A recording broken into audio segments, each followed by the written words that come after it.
The Bible says, while the argument continued, Peter was still knocking. The knocking of Peter at the door ought to have put an end to all the argument going on in the house. Today, there is so much argument in the church. It is Peter, it's not Peter. You are mad, you are crazy. It is his angel. But the man, Peter, outside kept knocking at the door. See what we argue on today in the church. Which one is the best church? My church is better than yours. So in what way is your church better than another person's church? When you say your church is better than mine, I want to know why. How? I've always said, if you say your church is better than mine, use it in terms of infrastructure. If that is what you mean, I will tell you, the church is not Julius Baja. If you say your church is better because of money, I will say the church is not a bank. One of my teachers somewhere said the problem with us in the church today is that you see the Pentecostal shouting, fire, fire! The Baptists are saying, water, water!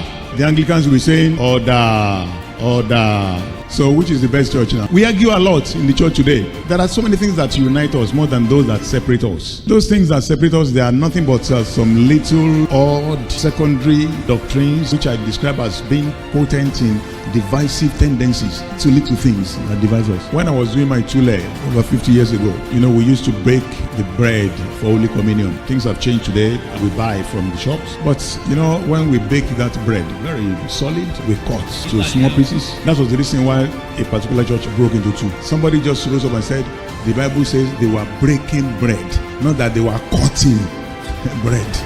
Some people supported breaking, some people supported cutting. So then you have the cutting and the breaking churches. Should we argue about that? Whether they break it or they cut it, just eat. But that is one of the things that separate us, divide us. The one that is raging currently is on tithe. Should Christians pay tithe? Should they not?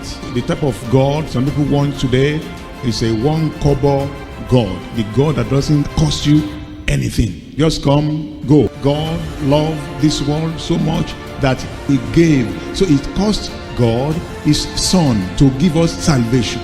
It cost that son of his life. He shed his blood. He poured out everything. When he was crowned with thorns, he shed tears. When he was beaten with those whip, 39 lashes, the Bible says it was bruised for iniquity.